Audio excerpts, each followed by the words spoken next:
In this screencast, I'm going to solve for two triangles when given side-to-side angle. This is known as the ambiguous case. It's called the ambiguous case because with this particular set of measurements, two triangles exist. First thing is to identify that I do in fact have side-to-side angle. Again, I'm going to draw some arbitrary triangle. Doesn't matter what it looks like, just to orient the sides and the angles. So I'm given angle B is 25 degrees. Given side C is 30, and I'm given side B is 25. Angle A would be the included angle, but that's not what I'm given. So that's why I have side-side angle. When you have side-side angle, that means you have the ambiguous case. It's possible that no triangles exist with these three measurements, that one triangle exists, or that two triangles exist. To determine that, I've got a chart that could be helpful. First thing is the angle right or obtuse. Okay? In this case, 25-degree angle, so it's not right or obtuse, it's acute. Now I need to compare opposite and other.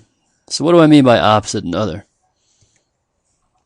When I say opposite, I'm talking about the side opposite the given angle. It would be 25 in this problem. When I talk about other, that's just the other side that you're given. So I was given angle B, so 25, or side B, is the opposite side, and 30, or C, is the other side. So what's larger, opposite or other? You can tell in this problem that other is greater than opposite. So that puts us here. I guess we were here. Now I need to make a comparison between opposite and other times sine of the angle. So I want to compare 25 and 30 sine 25. So I'm going to evaluate 30 sine 25.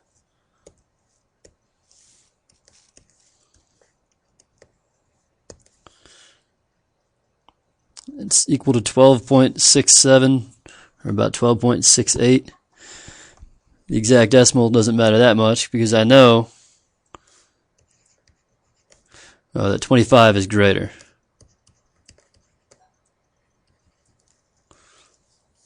So, opposite is greater than other sine of the angle. So that means two triangles exist. So once you figure that out, that means you have to solve for two triangles. There are two triangles that have these particular measurements.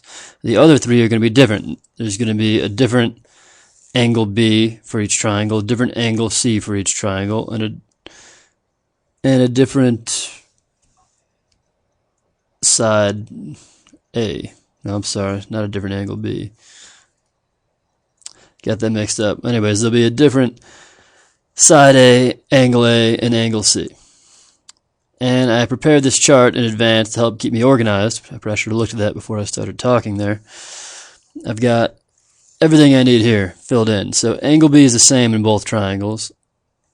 Angle B is the same in both triangles. Side C is the same in both triangles. And side B is the same in both triangles.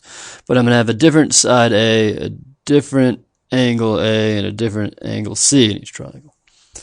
Okay, so how am I going to solve it? Well, when you're doing side-side angle, you're using law of sines. And whenever you're using law of sines, it's important to say, or to figure out what letter I've got both the side and the angle for. So in this example, I've got B. So in every law of sines proportion I write in this problem, I'm going to have sine of 25 over 25.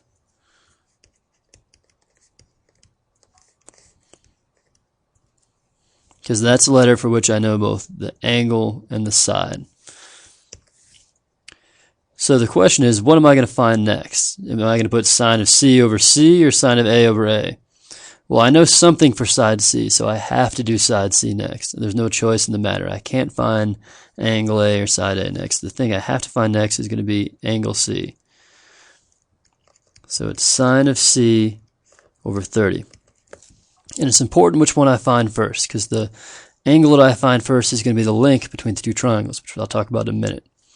So let's just say I'm finding angle C1 first, and I'll find angle C2 in a minute. So to find it, I'm going to cross multiply this proportion.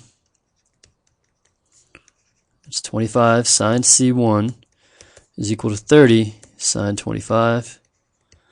Divide both sides by 25. You get sine of angle C sub 1 is equal to 30 sine 25 divided by 25. So to evaluate this, it's important to understand that I'm going to use the arcsine function. This is a constant over here. It's a ratio, okay? And I want to know the angle. So 30 sine 25 divided by 25.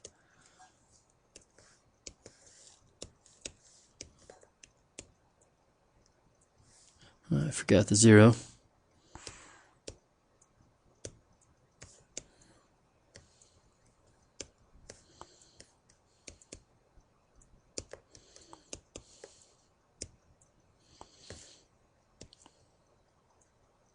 Make sure you're in degree mode, and you get angle C sub 1 is 30.47 degrees. 30.47 degrees.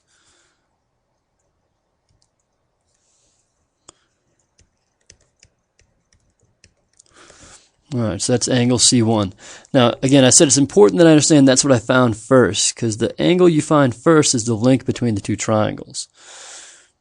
To find angle C2, I'm going to subtract that from 180 degrees.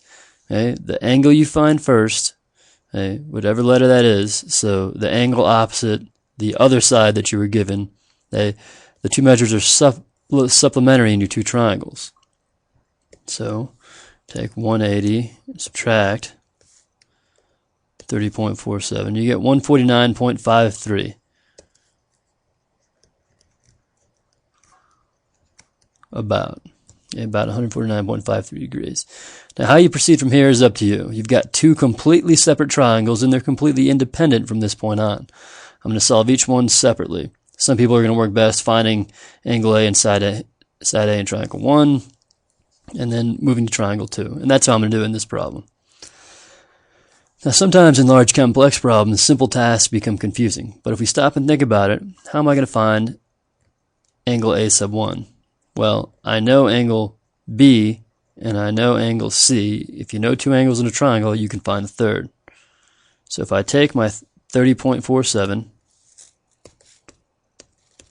add it to 25, subtract that number from 180, I'm going to get angle A sub 1, 124.53.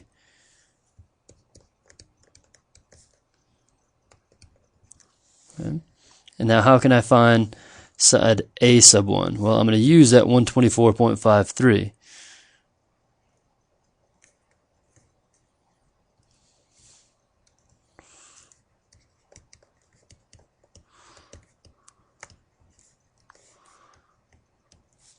And then remember, I'm going to use sine of 25 or 25, because those are exact values. I'm going to use that in every proportion I do in this problem. Here my unknown is a side, so I'm going to cross multiply. And I guess I'll skip a step here. Hopefully you can follow along.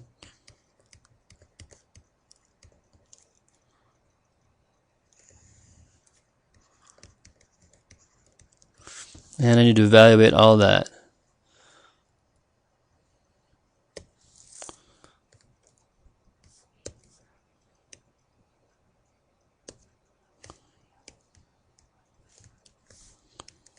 And my previous answer is at 124.53.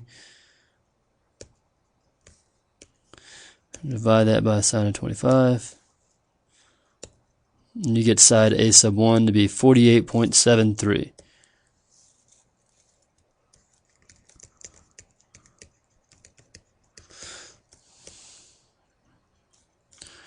I fill it in my chart, 48.73.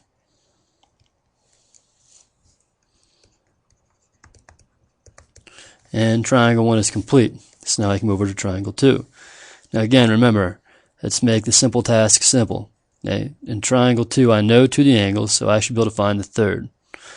149.53 plus 25. Subtract that from 180.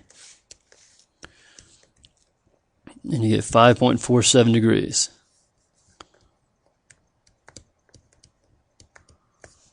For that angle. And I'm going to use that angle to find side A sub 2, 5.47.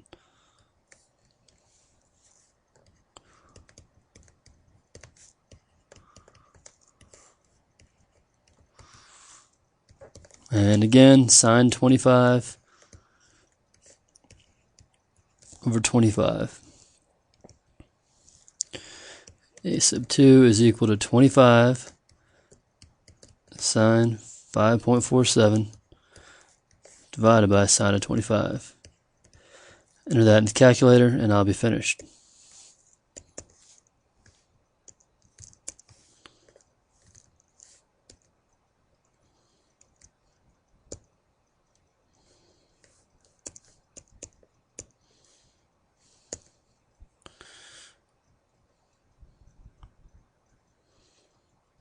And you get 5.64, it looks like.